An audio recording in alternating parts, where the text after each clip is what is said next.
Agosto 19. La salvación depende de Dios.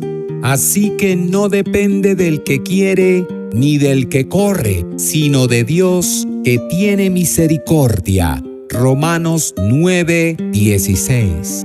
En 1 de Samuel 11, Dios es quien efectúa la salvación. Naas amonita amenaza a Jabes de Galaad con humillación.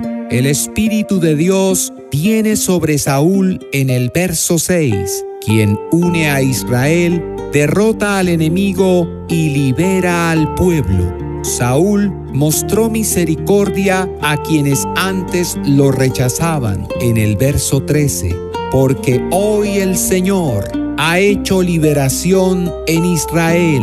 Esto concuerda con las palabras de Jesús en Juan 15:5. Separados de mí, nada podéis hacer.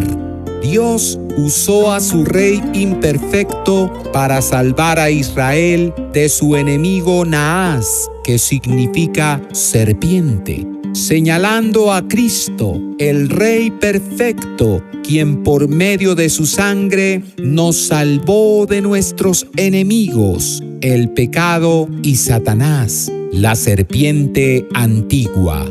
La salvación depende de Dios. En Salmo 25, el pecador depende de la misericordia de Dios. David sabe que solo Dios puede salvar. Él eleva su alma al Señor. Pide no ser avergonzado ante sus enemigos en los versos 2 y 3. Muéstrame tus caminos y enséñame tus sendas. Guíame en tu verdad en los versos 4 y 5. Él pide perdón de pecados y redención para Israel en los versos 7 y 22. El fundamento de su esperanza no es su propia justicia, sino la misericordia y el amor constante de Dios. Confía en Cristo como David confió en Dios. Espera en su fidelidad. Él perdona tu iniquidad por amor de su nombre en los versos 11 y 18. La gracia de Dios nos libra del temor que nos aleja de Él y nos da una amistad que nos atrae de continuo a su intimidad en los versos 14 y 15. En Jeremías 48, Dios juzga la soberbia y también puede restaurarnos. El Señor juzgó a Moab porque se engrandeció contra Dios en los versos 26 y 29. El Señor oye de nuestro orgullo y soberbia y nos quebranta cuando confiamos en nuestra capacidad o recursos, cuando nos burlamos y no tenemos compasión de nuestro prójimo en el verso 27. Dios lo sabe todo y solo Él puede salvarnos de nosotros mismos.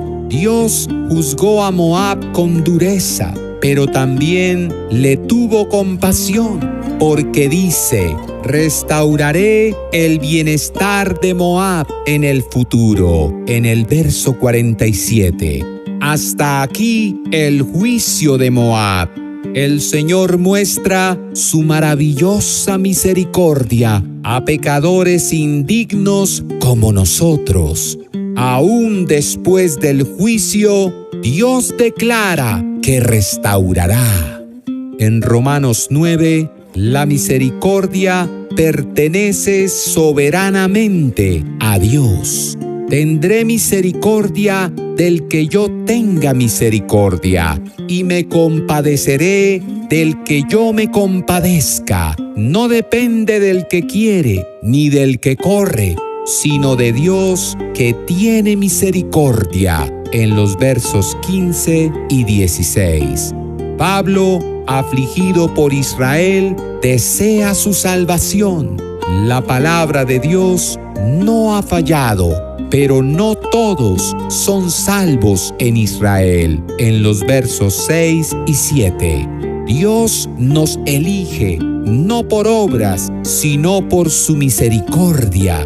Ante esta verdad revelada, la respuesta no puede ser orgullo intelectual. Debe ser humildad, debe ser un corazón rendido en adoración. Dios es quien salva y tiene misericordia. La salvación depende de Dios. Todavía puedes llegar a la fe en Cristo, en los versos 30 y 31.